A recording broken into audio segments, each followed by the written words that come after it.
Hi, I'm Laura. And I'm Lowell. And welcome to the Laura and Lowell Show. We're very happy to be interviewing David Pomeranz today at the Hebrew home where my dad lives for 2 years. And Laura, I think you have a question for Dave to begin with. Yes. What year did Johnny Unitas win the Super Bowl? They lost to the Jets in 1969, so I would say the Colts won the Super Bowl, if I'm not mistaken, in 1968. Okay. That's a thought. So, do you know when Johnny Unitas won the Super Bowl? And I have to say, I have no objection to football. It doesn't interest me at all. Laura, my partner, is a former rodeo cowgirl and circus aerialist, but you're never really a former. I do bodybuilding, tree climbing, and gymnastics, and I don't know anything about football. Do you? Think about it. You can look it up on the internet. So, Laura, what do you want? Laura and David know each other 20 years. This is a very happy reunion for two therapists. You're both therapists? Yes. When I started in healthcare, my first job was at Francis Schaerer Nursing Home, and that's when I met David. And he knew my boss at the time, and it goes back. We used to do bowling tournaments here at the Hebrew home with the residents. And I used to work in the recreational activities department. I remember that, Dave. And very nice memories. Yes, and I remember always meeting you when I was parking my car with the parking around the nursing home. That's right. I lived across the street from Right, that, yes. Exactly. Yes. So. Goes back, it's very nostalgic. Small world. Small and world. we have our connection through your dad, so it's... Yes, with the storytelling. He means my dad. He Yes. lives here 2 years. He wasn't in his room when I went there before coming over here because every morning after breakfast he goes to the gym to pump iron. And my mom and I have both noticed he's starting to bulk up, which is something very important to him, and he's very proud of it. And your mom is a doll.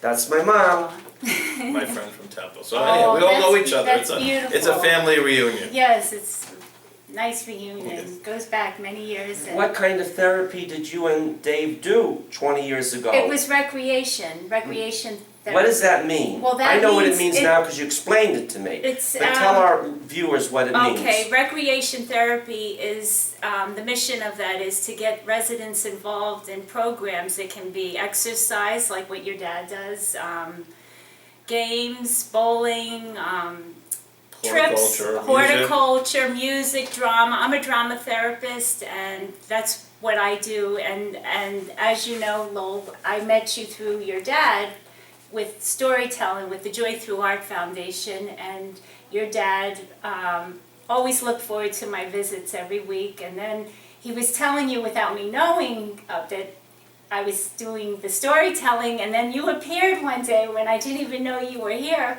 and you saw me in action. Right. I started commuting to New York from Jerusalem 2 years ago in the summer after my wife and older daughter and people who would attend the lecture series I had where I was an MC said, you should really go to New York and knock on doors. You haven't done any acting since you were Charlie Brown in high school. They might be interested. They were interested. They never stopped being interested. The first student film I was in October 2011 by an 18-year-old who was had finished high school and was at the New York Film Academy, just had its world premiere at the Cannes Film Festival in Cannes, and I've been very fortunate. So it was in April 2012 that I was visiting my dad one Thursday afternoon, and in came Laura for the storytelling session. She didn't see me in the corner sitting, and then after a minute or two I said hi.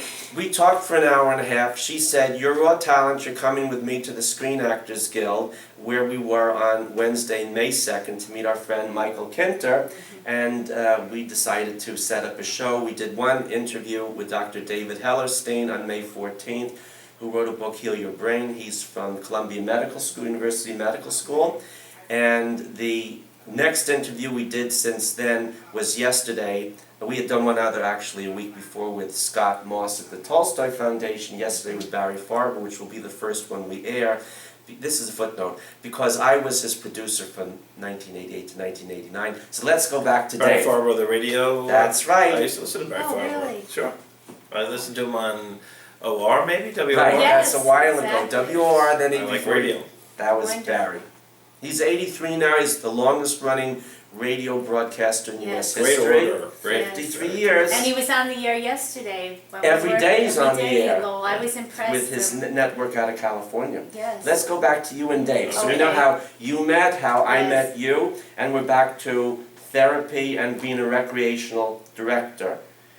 What does a recreational director do? You started to tell us, you and Dave, a little bit. Well, I worked as a recreation director at one point where you know, provide the programming, set up the activities, do the calendar. You sometimes have to supervise other therapists, and it's basically the mission is providing the joy and the activities for them to stay stimulated and busy every day. You know, people are here in nursing Yes. homes because they have physical needs, their needs have changed, they need Yes. support. But there's a lot more than just their physical needs, obviously, that need to be addressed. And so while they're here for rehab or while they're here to get nursing attention, the beauty of this work is to be able to find things that will reach them in ways where they can enjoy themselves, express themselves, Well said. and feel good about the whole being as opposed to just the physical side of That's of right. the needs. So I think it's an enriching and exciting opportunity. Dave. I found in this work, you become like family almost with them. Sometimes their family can't make it here. And then you become like the family that they look forward to every week. And it's an extension of the family, and it's such joy. And I just love this work. There wouldn't be anything else I'd rather be doing than this kind of work. So you wake up in the morning, you know, you gotta eat, you gotta Exactly. live, but what excites you? What's gonna What- make you feel good? What's gonna Right. make you feel connected? What's gonna bring out the best in you that's still there, and maybe your body can't allow you to do some of it, but your mind is still vibrant and you can still share things. And the challenge is to adapt Oh. these modalities in a way which will enhance the Right. being and make everybody feel good. And I think that's why it's such a special and maybe not recognized enough It's not, profession. I think sometimes that they have all these stories I'm finding inside of them, and when they get the chance to share these stories with others, they are being validated and witnessed, and then it becomes a performance. And I have experiences where they'll say, I didn't know that about you, and we've been living here all this time, and you did that. Oh, I know this person, and it's a linking going on within the group structure, and it is so beautiful I'll give to you witness. a great Okay. example. Off camera, my Right. colleague Wendy Steinberg is sitting here with us. And Hi, Wendy. Hi, And Wendy. Wendy had the idea to take a music video and to have our residents participate in lip syncing and acting it out. And they Oh, created a wonderful. script to what was it? Walking on Sunshine. Walking on Sunshine. So our residents were mimicking the singing of it while they were acting out a scene. Beautiful. And they performed, and we had a grand love it. opening and a red carpet, they call it yellow carpet, Oh, of course. really? Because Walking on Sunshine is Yes, yellow. yellow. So we had a yellow carpet, maybe I like like con. it. We had our own con Oh, kind of wonderful. experience. We had a grand opening. That's And we had great. stars, and they got awards, Oh, and their how family. wonderful. So, That's beautiful. just an What a example. wonderful thing to do. Is that on the internet somewhere? yes. Okay, when this have to see video interview airs in the attached section with about, we're gonna have links, and there's gonna be a link to that music video. Thank you, that'd be great. What's the name of the music video? Walking on Sunshine. And that was the name of the, That's the song. that's a song. And that was your idea, Wendy? Okay, we're gonna put all this in there. Conceived by Wendy It was a Steinberg, team effort. and the producer, the director, and the writer, and we get But aside everybody in from there. that, when you get down to it, you had residents, some who are in wheelchairs, Oh. some who are not in wheelchairs, some that have limited capacity, a lot of Yes. capacity, and they felt like movie stars. Yes, that's And wonderful. what a great feeling to feel like a movie star, to feel Yeah. glamorous. Yes. They did makeup, they did hair, love it. they had lighting. Oh, They want to wonderful. renegotiate the contracts now. That's a different issue now. They want to be famous. That's great. So maybe in a future edition, you'll interview the stars of That, the. we would love to do Our, that. space, the Yes. final frontier, these are the voyages of the Starship Enterprise. Our goal is to help New Yorkers share our Yes. stories with the world. The problem is there's so many of them. With 12 million people, twice the size of the state of Israel where I come from, where do you start at the beginning? With one. So we, in time, want to slowly get to everybody. Yeah. You want to It's be a great interviewed, goal. just let us know. It's a And great if you're goal. not in New Thank York, you. we'll come to your city or to your country and to do it there.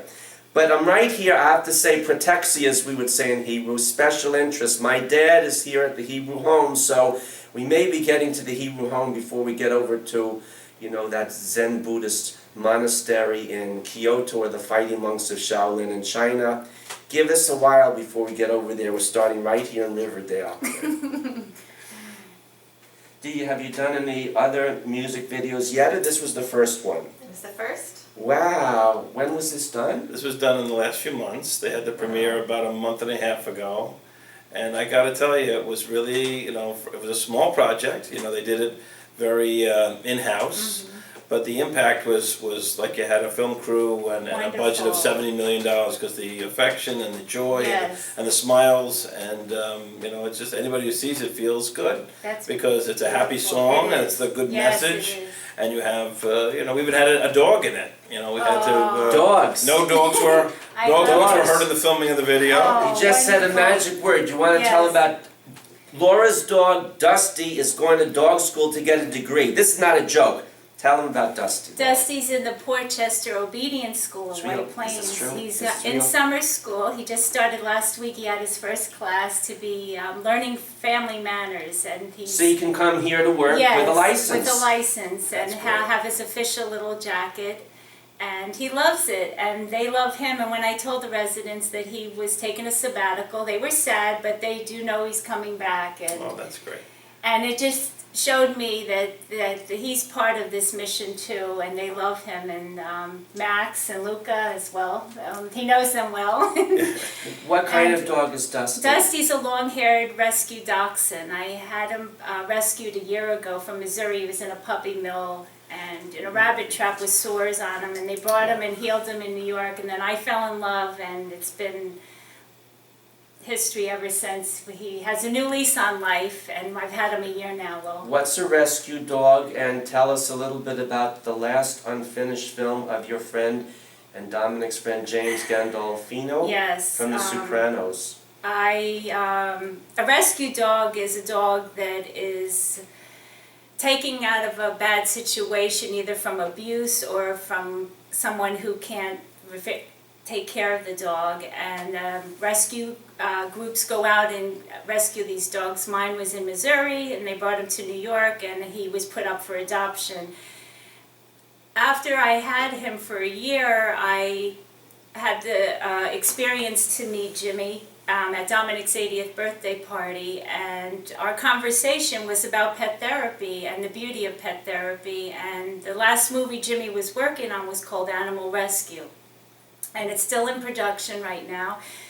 And he believed in this work, and he knew that I was coming here to the Hebrew home, and he thought it was a beautiful thing, and he said, keep doing it, and I would like to get my dog working because he needs to earn his keep and stop laying around every day. So talk to my wife, Laura, and maybe we can do something, we get our dog working too. So I always think of Jimmy, and so in his honor, I went through with this, and through the foundation, with the help of the foundation, they're making this happen for me to get Dusty certified.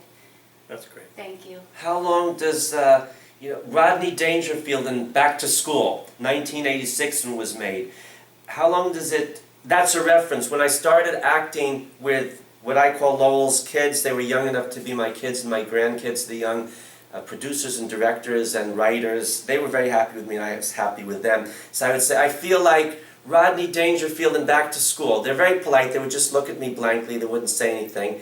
And then I realized Rodney Dangerfield, they didn't know who he was. They never saw the movie. And at that point, they weren't even a second thought in the minds of Mom and Dad. So I skipped that gag line. I came up with a new one. You know, I feel like Charlton Heston in Planet of the Apes. I'm returning to Planet of the Kids. They were very quiet, they're very polite. I realized the comparison of the little darlings with apes in Charlton Heston's movie was not good for my popularity, so I dropped that too. But Back to School, Dusty's going back to school. How long is school before Dusty gets back to the Hebrew home? Oh, I would say maybe in the late fall, if he completes as fast as we can take the required classes, and he takes his test and he passes, and I do all the things that I have to do. So let's ask David, because I know we have to conclude in a minute too. He's getting ready to go on a well-deserved vacation. What's the animal population like here right now? What kind of animals do you have on campus? Because this is a campus. How many people live here? Over 1,000 people live on the campus. It's about the size of the college I went to, Swarthmore, outside of Philadelphia. And we have 4 dogs that are actively part of the program now officially. We have other dogs that participate as well. We have Max, who's a black lab. We have Luca, who's a mix. We have Serene, who's a little dog, which breed I don't know. Do you know, Wendy?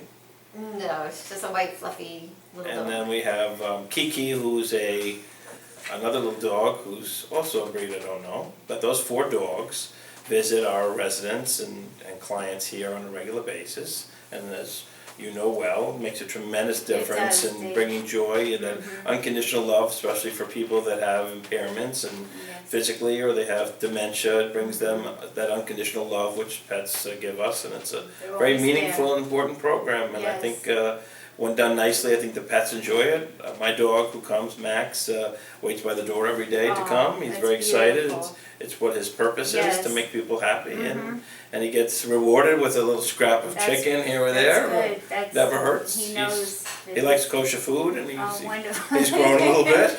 Aw, That's going very well, that's thank you. great. Let's add a little footnote here. Dr. Temple Grandin, we're friends for a couple of years, and she's written a number of books on autism and animals. One is called Animals Make Us Human. So here's a little tip with your animals, which also applies to people.